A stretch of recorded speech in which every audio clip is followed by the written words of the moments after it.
Bonjour, c'est Ursule encore. On est le 4 septembre 2019. Alors, je viens sonner la trompette aujourd'hui encore et je viens vraiment nous encourager à marcher les yeux fixés sur notre Seigneur Jésus. Amen. Alors, il dit dans sa parole qu'il est l'alpha, il est l'oméga. Il est le commencement, il est la fin. Alors, si tu veux arriver à bon port, il est important que tu demeures avec celui-là qui peut te protéger de toutes parts, au début comme à la fin. Amen. Que son nom soit béni. Alléluia. Alors aujourd'hui, je viens parler de la sorcellerie se répandra comme une traînée de poudre d'ici que notre Seigneur Jésus vienne. Amen. Alors, j'ai déjà fait une ou deux vidéos sur tous étaient sorciers du temps de Noé, sauf Noé et puis ses enfants, sa famille. Alors la preuve est que Noé n'a pas hérité de cet esprit-là. Parce que il a marché devant Dieu. Il a craint l'Éternel. Quand l'Éternel a parlé, Noé, s'est concentré à bâtir l'arche que Dieu lui a donnée. Il a d'abord cru à la parole de l'Éternel et il s'est consacré à bâtir cette arche-là. Alors, ceux qui font les calculs disent que c'est quelque chose qui aurait pris quelque chose comme 100 ans à Noé. Et je disais donc qu'aujourd'hui, nous parlerons de la sorcellerie qui se répandra comme une traînée de poudre d'ici là que notre Seigneur Jésus-Christ arrive.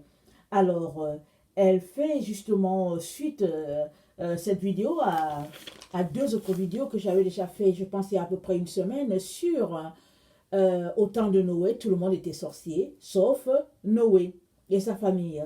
Et donc voilà, et le Seigneur, vraiment, par sa grâce, m'a donné de voir que, au fait, ce serait un élément très très important dans le combat qui va se passer en cette fin de temps entre les enfants de lumière et les enfants des ténèbres. Il est donc important que si tu te réclames d'un enfant de lumière, il est important que tu fasses tout pour te placer du côté là où il n'y a pas de compromis, là où il n'y a pas d'hypocrisie. Parce que la sorcellerie, c'est une force, c'est un esprit qui va finir par te contaminer si tu n'es pas les deux pieds dans l'enceinte de Jésus-Christ. Alors aujourd'hui, il y a beaucoup de gens qui disent qu'ils sont chrétiens. Mais au fait, ils sont des chrétiens libéraux. Des chrétiens qui ne donnent pas leur 100% à Jésus. Des chrétiens qui aiment Jésus, oui, mais qui veulent aussi vivre une vie qu'ils chérissent, axée sur la chair. Or, Jésus-Christ a dit, c'est l'esprit qui vivifie. La chair ne sert de rien. Alors, elle ne sert de rien, pourquoi? Parce qu'elle nous conduit très très loin de Dieu. Et si toi, tu es pour Jésus, et que tu es pour la lumière, et que tu aspires à passer ton éternité dans la présence divine, il est important, très très important, que tu prennes conscience des forces qui sont en train de s'exercer en ce moment, et que tu prennes position tout de suite sans tarder. Alors, on a déjà donné une explication dans une des vidéos de la sorcellerie, et j'aimerais encore revenir aujourd'hui sur le mot sorcellerie. La sorcellerie, c'est une pratique magique en vue d'exercer une action généralement néfaste sur un être humain ou bien la nature, ben voilà, des choses comme ça. C'est un envoûtement, c'est une possession. Au fait, c'est ça un peu la sorcellerie. Alors, la sorcellerie, Dieu la confond à l'idolâtrie. Il l'appelle aussi Téraphin. Et il la confond, par exemple, et pas qu'il la confond, il appelle aussi la désobéissance de la sorcellerie des Téraphins. Alors, si tu es quelqu'un qui est désobéissant, Dieu te dit, c'est la même chose comme si tu pratiquais la sorcellerie. Parce que les sorciers, c'est des gens qui exercent une force contre nature. C'est des personnes qui ont décidé de détruire ce que Dieu a fait. C'est des personnes qui ont décidé qu'ils vont aller dans le sens contraire de Dieu. Alors, j'aimerais ça qu'on saisisse que Dieu, dans son grand amour, quand il a créé l'univers, il a donné la possibilité à l'être humain de changer le cours des événements. c'est possible. Alors tu peux changer le cours des événements, soit par la force divine, c'est ça qu'on appelle le miracle divin, ou bien tu peux changer le cours des événements par des forces néfastes et des forces mystiques. Alors les enfants de Dieu, vu qu'ils aiment le Seigneur, vu qu'ils travaillent pour la lumière, ils ont cette capacité-là de changer le cours des choses de manière à ce que les ténèbres de quelqu'un puissent être changées en lumière. On appelle cela un miracle, comme un peu dans le cas où la femme à la perte de sang, elle a touché Jésus et tout son corps est redevenu normal. La femme qui était courbée, Jésus l'a touchée et le démon est parti. Et le fils de la femme de Naïm, qui était mort, quand on partait enterrer, Jésus a eu compassion et il l'a touché. Et le mort s'est levé, il s'est assis. Et il a dit à une jeune fille de 12 ans, Talita Komi, elle était morte, les gens pleuraient. Et Jésus a dit, mais pourquoi pleurez-vous? Elle n'est pas morte, elle dort. Et les gens sont moqués de lui. Jésus est venu changer le cours de l'histoire de cette famille-là, parce que Satan est venu pour détruire. Il voulait vraiment les laisser dans la lamentation. Mais Jésus est venu et il a changé le cours des choses. Alors, il y a possibilité dans ce que Dieu a créé qu'un être humain avec un certain pouvoir change les choses. Que tu sois d'un côté ou de l'autre. Tu peux changer les choses dépendamment du niveau où tu es arrivé. Amen. Alors, on comprend donc que le monde naturel peut être manipulé. Et les sorciers donc, et les magiciens le font donc en déstabilisant tout ce que Dieu a créé. Rappelons-nous, Israël en Égypte. Moïse est venu. Dieu a dit à Moïse, tu vas aller libérer mon peuple. Moïse dit, mais comment? Alors Dieu lui dit, mets la main au niveau de ta peau, à tel endroit, enlève. Et puis il voit que c'est de la lèpre. Et puis Dieu dit, remets, et puis tout revient normal. Et puis Dieu lui dit, qu'est-ce que tu as en main? Il dit un bois, il dit, jette-le, ça devient un serpent. Il dit, reprends-le. Alors Dieu a entraîné Moïse à aller contre les forces de Pharaon. Parce que Pharaon agissait sous les puissances démoniaques. Alors quand Moïse est venu, qu'il a dit à Pharaon, Pharaon, Dieu dit, laissez aller mon peuple. Pharaon a dit, qui est Dieu pour que je laisse aller les Israélites? Qui est-il? Parce que Pharaon ne connaissait pas Dieu, mais il travaillait contre ce Dieu-là en exerçant les puissances démoniaques. Il maintenait le peuple juif en captivité. Et ce n'était pas juste une captivité simple, c'était une captivité avec les forces, les entités démoniaques. Parce que les 10 plaies témoignent au fait des sciences occultes qui étaient pratiquées en Israël. Chaque plaie était un dieu que Dieu exposait. Et chaque plaie était un dieu, entre guillemets, petit d, que Dieu, le grand Dieu, exposé par l'intervention de Moïse. Alors, quand Moïse est venu, qu'il a lancé son bâton, les magiciens de Pharaon ont aussi, comment on appelle ça, produit plusieurs serpents. Moïse a lancé son bâton, c'est devenu un serpent. Eux aussi, ils ont fait sortir des serpents. Mais béni soit l'Éternel. Le serpent de Moïse a avalé tous les autres serpents. Parce que Moïse avait la puissance des puissances qui l'accompagnaient. Amen. Alors eux, ils ont été capables de produire des serpents, mais ils n'étaient pas capables de les enlever. Moïse est celui-là qui les a engloutis par son bâton. Et il a tiré encore son bâton, il a repris son bâton et il est parti. Parce que son bâton était devenu un gros serpent qui a englouti les autres, mais c'était aussi la houlette avec laquelle il dirigeait le peuple de Dieu. Le même bâton. Pourquoi? C'était la puissance de Dieu qui s'exerçait entre les mains de Moïse. Alors, ces magiciens-là, comment ont-ils fait pour envoyer des serpents? Ils agissaient par les forces démoniaques. Rappelons-nous le livre d'Enoch. Rappelons-nous comment les anges déchus sont venus. Ils ont appris aux hommes à pratiquer ces sciences occultes-là. Et Dieu met ses enfants en garde, leur disant de ne pas aller dans ce sens-là.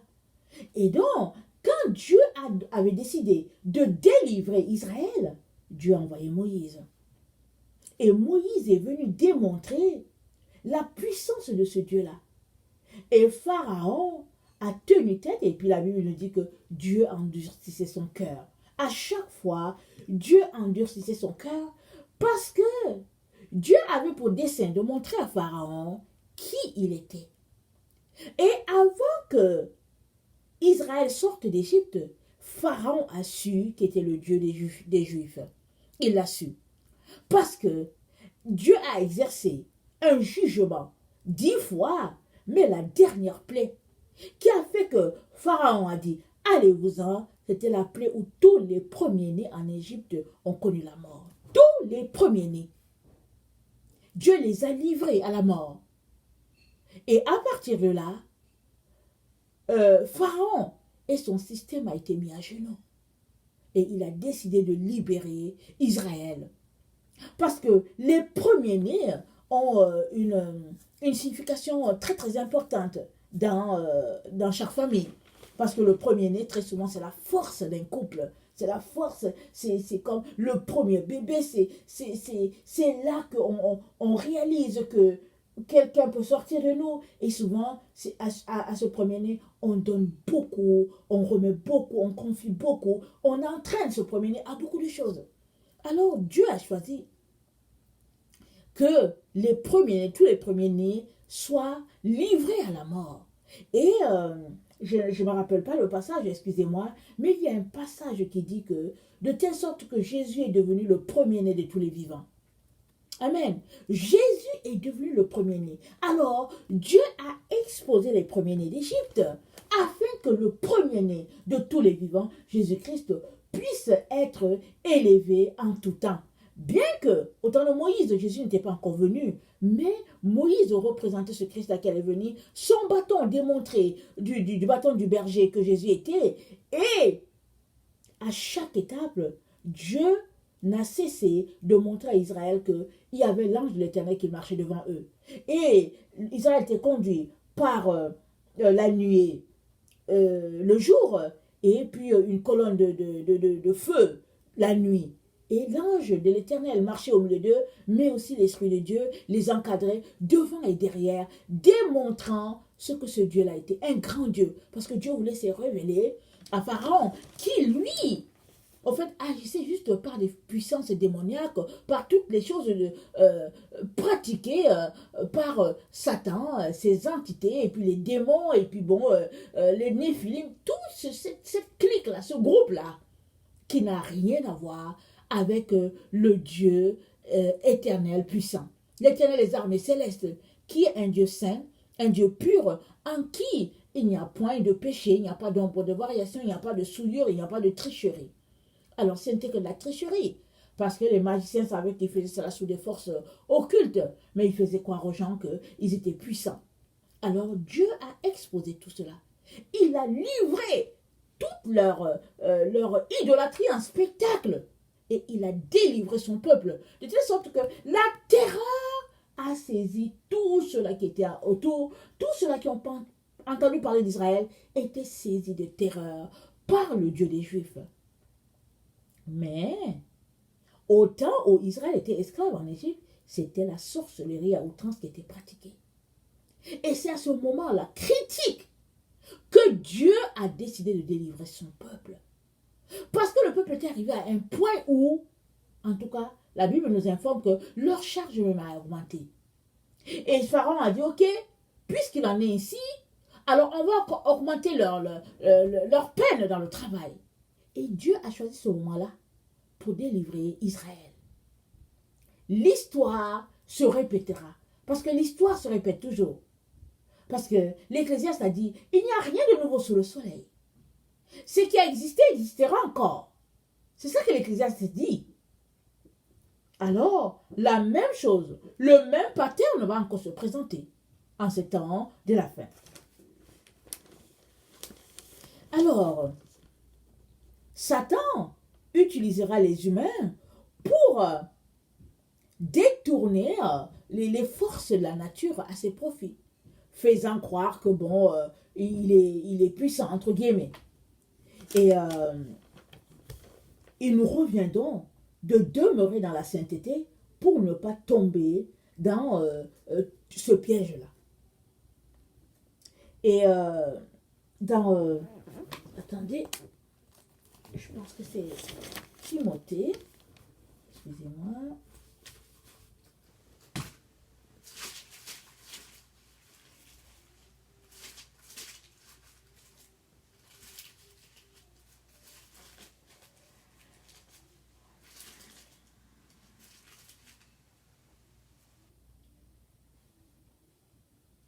Excusez-moi, je cherche. Je n'avais pas pensé à ce passage, mais c'est un passage important.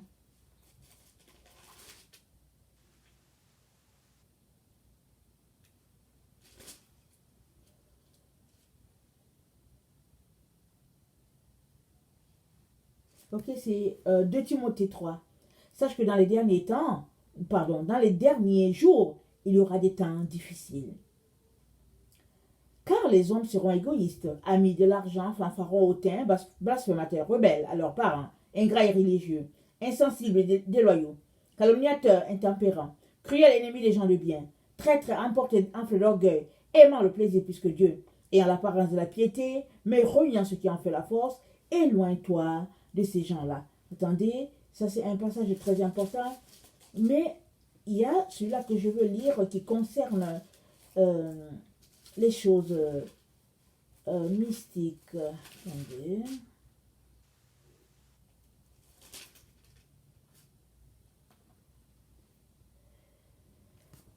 1 Timothée 4. Mais l'Esprit dit expressément que dans les derniers temps, quelques-uns abandonneront la foi pour s'attacher à des esprits séducteurs et à des doctrines de démons. Alors, le livre de Enoch nous apprend que ce sont les démons qui sont venus apprendre aux gens les pratiques de la sorcellerie et tout ça. Et dans ces derniers temps, c'est à ça que les gens vont tendre. C'est ça qui est plus alléchant. Alors, il suffit de regarder dans nos écoles, l'Halloween. Alors, les gens enseignent ça à l'école comme si c'était quelque chose de bien. Qu'est-ce qu'on enseigne à nos enfants? On leur enseigne que la mort, c'est bien. On leur enseigne à se déguiser. Et puis, pour les cultes aux morts, on les met en contact avec les forces occultes. Alors que, par le passé, c'est quelque chose qui n'existait pas. Et puis, c'est quelque chose qui est juste abomination. Alors, attendez, il faut que je regarde mes notes. Deutéronome 18, le verset 9, nous donne une information. Deutéronome 18. Ok. Le verset 9. Lorsque tu seras entré dans le pays que l'Éternel, ton Dieu, te donne, tu n'apprendras point à imiter les abominations de ces nations-là. Qu'on ne trouve chez toi personne qui fasse passer son fils ou sa fille par le feu, personne qui exerce le métier de devin, d'astrologue, d'augure, de magicien, d'enchanteur, personne qui consulte ceux qui évoquent les esprits ou disent la bonne aventure, personne qui interroge les morts, car quiconque fait ces choses est en abomination à l'Éternel. Et c'est à cause de ces abominations que l'Éternel ton Dieu va chasser les nations devant toi. Tu seras entièrement l'Éternel ton Dieu, car ces nations que tu chasseras écoutent les astrologues et les devins, mais à toi l'Éternel ton Dieu ne le permet pas. Donc voilà, Dieu a donné la consigne. Dès le début, dès l'Ancien Testament, il a donné la consigne. Mais qu'est-ce qui se passe autour de nous aujourd'hui? Les gens sont portés vers tout ce qui séduit. La Bible nous dit quoi? Que cet homme-là, cet homme impie, quand il va venir, il va séduire le monde par des forces occultes et des forces mystiques. Alors, 1 Thessaloniciens 4, le verset 1 à 8, 1 Thessaloniciens 4, excusez-moi, le verset 1 à 8. Au reste, frères, puisque vous avez appris de nous comment vous devez vous conduire et plaire à Dieu, et que c'est là ce que vous faites, nous vous prions et nous vous conjurons au nom du Seigneur Jésus de marcher à cet égard de progrès en progrès. Vous savez en effet quel précepte nous vous avons donné de la part du Seigneur Jésus. Ce que Dieu veut, c'est votre sanctification, c'est que vous abstenez de l'impudicité. Votre sanctification est que vous abstenez de l'impudicité. Exactement ce qu'on vient de lire, Deutéronome 18, 19. Alors, la sainteté, l'impudicité, ce n'est pas juste l'impudicité physique, c'est aussi l'impudicité spirituelle, dans le sens que, une fois que tu abandonnes ton Dieu, que tu vas vers un autre Dieu, tu es impudique, tu es idolâtre, tu es adultère. Alors, Dieu dit de s'abstenir de l'impudicité. Il dit, c'est que chacun de vous sache posséder son corps dans la sainteté et l'honnêteté, sans vous livrer à une convoitise passionnée, comme font les païens qui ne connaissent pas Dieu. Ceux-là qui ne connaissent pas Dieu, c'est ce qu'ils font. Mais à toi et à moi qui connaissons Dieu, Dieu nous recommande de ne pas faire ces choses-là. Et, verset 6, c'est que personne n'use envers son frère de fraude, de cupidité dans les affaires, parce que le Seigneur retire vengeance de toutes ces choses, comme nous vous l'avons déjà dit et attesté. Car Dieu ne nous a pas appelés à l'impureté, mais à la sanctification. Celui donc qui rejette ces choses ne rejette pas un homme, mais Dieu qui vous a aussi donné son esprit. Alors, si tu te mets à pratiquer ces choses-là, tu es en train de rejeter Dieu. Et Dieu nous dit donc de nous abstenir de tout cela. Et 2 Thessaloniciens 2, le verset 3 à 12. 2 Thessaloniciens 2, le verset 3 à 12. Que personne ne vous séduise d'aucune manière, car il faut que l'apostasie soit arrivée auparavant, et qu'on ait vu paraître l'homme du péché, le fils de la perdition. L'adversaire qui s'élève au-dessus de tout ce qu'on appelle Dieu, ou de ce qu'on adore jusqu'à s'asseoir dans le temple de Dieu, se proclamant lui-même Dieu. Ne vous souvenez-vous pas que je vous disais ces choses lorsque j'étais encore avec vous? Et maintenant vous savez ce qui le retient, afin qu'il ne paraisse qu'en son temps. Car le mystère de l'iniquité agit déjà, il faut seulement que celui qui le retient encore ait disparu. Et alors paraîtra l'impie que le Seigneur Jésus-Christ détruira par le souffle de sa bouche, et qu'il anéantira par l'éclat de son avènement. L'apparition de cet impie se fera par la puissance de Satan, avec des sortes de miracles, de signes et des prodiges mensongers. Sortes de miracles, prodiges mensongers. Et, comme on vient de le dire au début, alors Dieu donc a permis que le monde dans lequel nous soyons, a permis que ce monde-là soit manipulé. Alors, toi, tu peux le changer par ta vie de prière. Et puis, tu peux être une personne qui peut apporter un miracle. Amen. Si tu le fais par Dieu, dans la crainte de Dieu, tu peux développer une telle relation que tu acquiers de Dieu la possibilité de faire des miracles. Mais aujourd'hui, qu'est-ce qu'on voit? Alors, certaines personnes, les pasteurs, des personnes apostates, les évangéliques, en tout cas, peu importe, aujourd'hui, les gens s'en vont acheter la puissance de guérir. Et alors, ils opèrent sous cette puissance-là, mais ce n'est pas pour l'intérêt de Dieu, c'est pour leur propre intérêt. Ils veulent être vus. Ils veulent que tout le monde dise que ce pasteur-là, il est puissant. Quand tu vas là-bas, il guérit et tout. Mais il ne guérit pas par la puissance du Saint-Esprit. Il guérit par les forces démoniaques. C'est pourquoi Jésus-Christ a dit, il y a certains qui viendront et vont dire, Seigneur, n'avons-nous pas prophétisé en ton nom?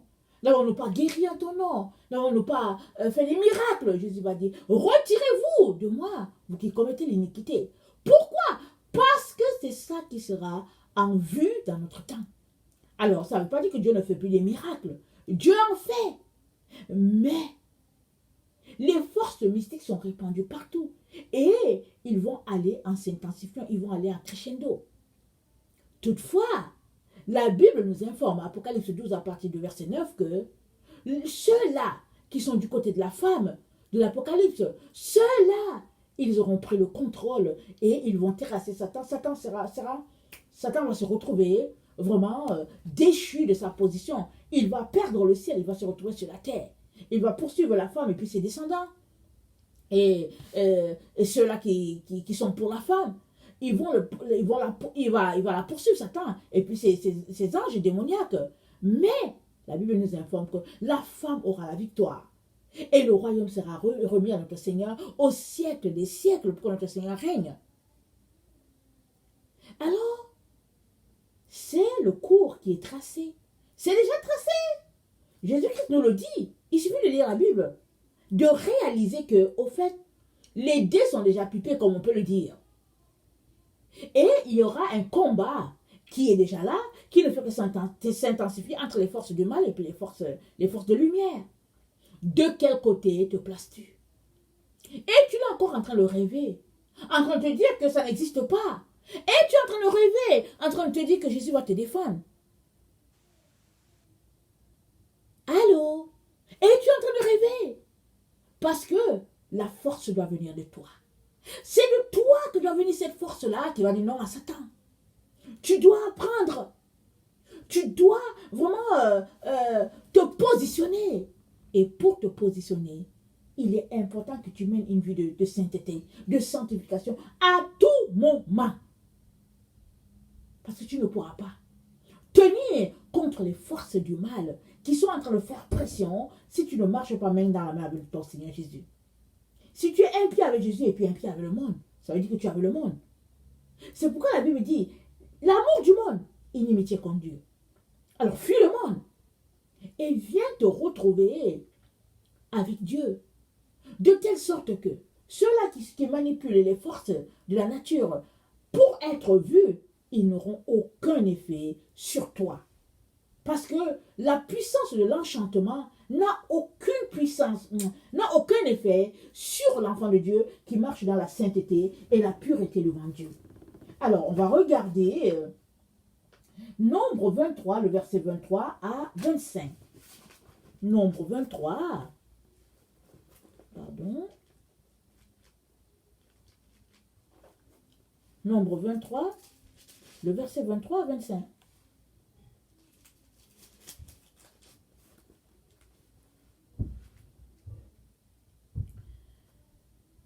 Dieu, je commence au verset 22. Dieu les a fait sortir d'Égypte. Il est pour eux comme la vigueur du buffle. Amen. L'enchantement ne peut rien contre Jacob. Alléluia. Ni la divination contre Israël. Oh mon Dieu. Autant marqué, il sera dit à Jacob et à Israël, quelle est l'œuvre de Dieu. C'est un peuple qui se lève comme une lionne. Hein? Comme une lionne.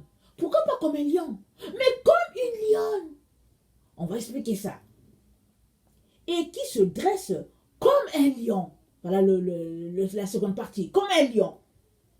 Il ne se couche point jusqu'à ce qu'il ait dévoré la proie et qu'il ait bu du sang des blessés. Voilà ce qui arrive aux enfants de Dieu. La puissance de la divination de l'enchantement ne peut rien contre Jacob. Et nous avons tous été greffés à Jacob, à Israël. Parce que si tu te réclames de Jésus, c'est que tu es d'Abraham. Et ça a été dit qu'Abraham aura plusieurs enfants. Mais les enfants d'Abraham, ils n'ont rien à voir avec les forces de mal, les forces mystiques, les enchantements, les divinations, l'idolâtrie.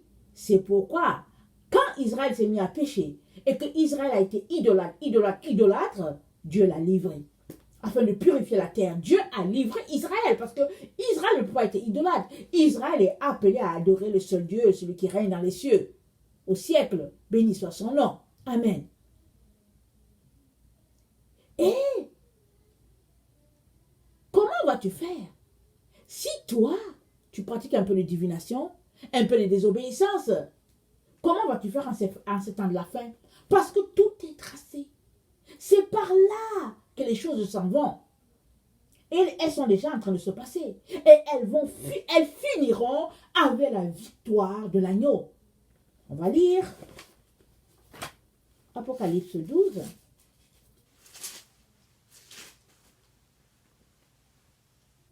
Le verset 7. Et il y eut guerre dans le ciel. Michel et ses anges combattirent contre le dragon. Et le dragon et ses anges combattirent. Mais ils ne furent pas les plus forts. Et leur place ne fut plus trouvée dans le ciel. Amen. Et il fut précipité.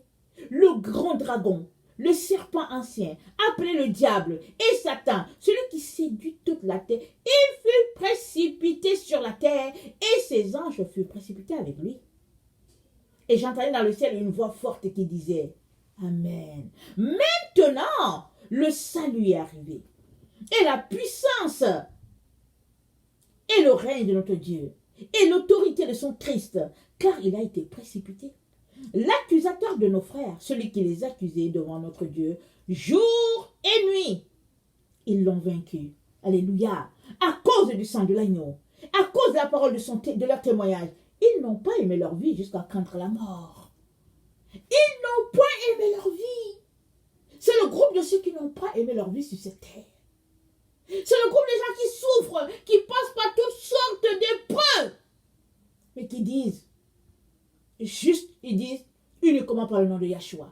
Je serai délivré uniquement par le nom de Yahshua. Alors ils ne font qu'appeler Yahshua au secours. Et plus ils appellent Yahshua, plus les forces du mal font pression, plus ils tiennent ancrés sur le roc. Parce qu'ils savent que la seule personne qui va les délivrer, c'est Yahshua.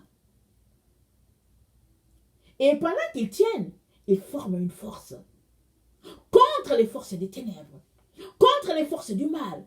Pendant qu'ils tiennent, ils se sanctifient. Ils tirent leur force de l'intérieur d'eux-mêmes. De telle sorte qu'ils deviennent inébranlables. Ils deviennent comme leur Seigneur, ancrés en Dieu, capables de tenir devant les forces du mal qui sont en train de se répandre. Alors toi, sur quoi comptes-tu? Toi qui es clopin dans ta relation avec le Seigneur, sur quoi comptes-tu? Parce qu'il n'y a que ceux-là qui n'ont pas aimé leur vie, qui ne font que confesser le Seigneur jour et nuit. Ceux-là, ils tiendront dans les moments d'enchantement, d'envoûtement, de sorcellerie dans lequel ceux-là ils tiennent. Ils n'aiment pas leur vie. Ils vivent uniquement pour le Seigneur, pour sa gloire. Et les puissants des ténèbres ne peuvent rien contre eux. Les puissants des ténèbres peuvent juste toucher à leur chair. Et puis, alléluia, il faut que la chair soit livrée pour que l'esprit soit élevé. C'est ça que Jésus a dit. C'est ça que Jésus a fait. Jésus a livré la chair. Sa chair a été livrée. Elle a été bastonnée, crucifiée et tout ce qu'on peut imaginer. Et Jésus allait jusqu'au bout. Parce qu'il tirait sa force de quelque chose de l'intérieur de lui, de son Père qui était en lui. C'est dit que celui qui est en nous, il est plus fort que celui qui est dehors.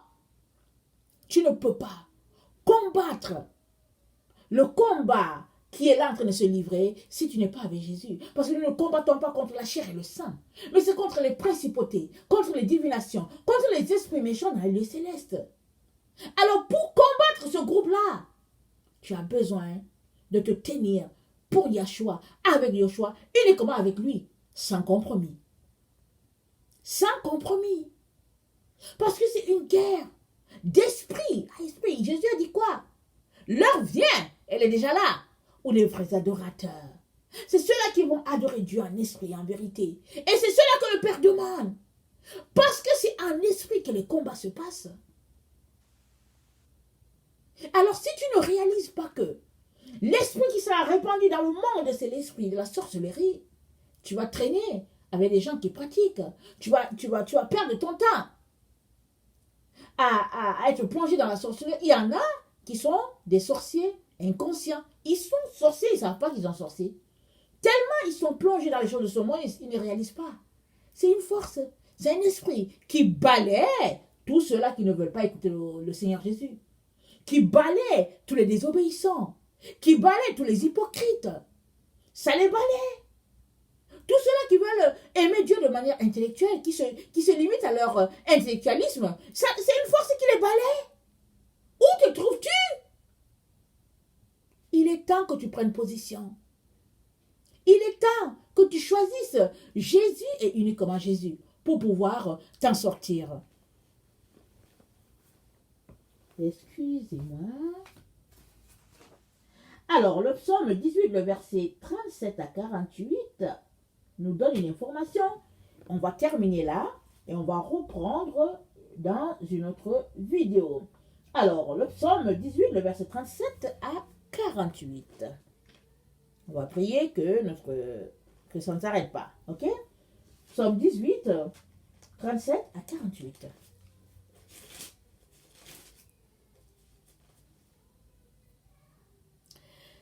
Alors, tu me donnes le bouclier de ton salut. Ta droite me soutient. et je deviens grand par ta bonté. Tu élargis le chemin sous mes pas, et mes pieds ne chancellent point. Je poursuis mes ennemis et je les atteins. Et je ne reviens pas avant de les avoir anéantis. Alléluia. Je les brise et ils ne peuvent se relever. Ils tombent sous mes pieds. Tu me ceins de force pour le combat. Alléluia. Tu fais plier sous moi mes adversaires. Tu fais tourner le dos à mes ennemis devant moi. Et j'extermine ceux qui me haïssent. Alléluia. Ils crient et personne ne peut les sauver. Ils crient à l'Éternel et il ne leur répond pas. Je les broie comme la poussière qu'emporte le vent.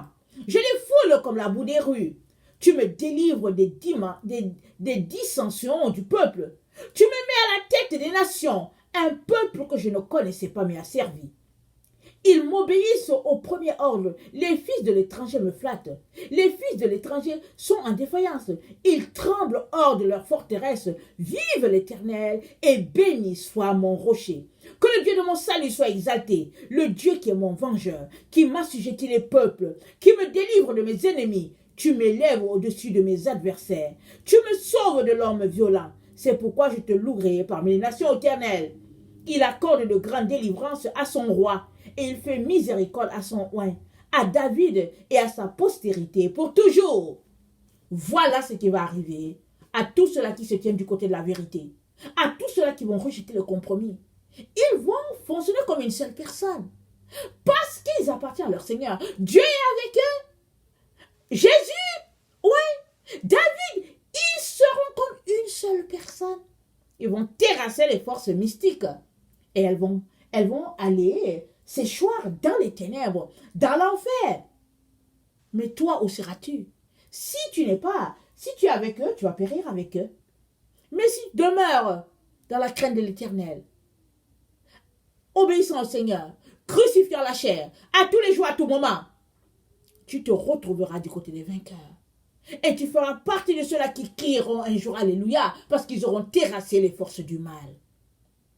Que le Seigneur bénisse sa parole, alors qu'il nous donne vraiment de pouvoir nous positionner. Soyez bénis, je vous aime beaucoup, et Dieu davantage. Merci.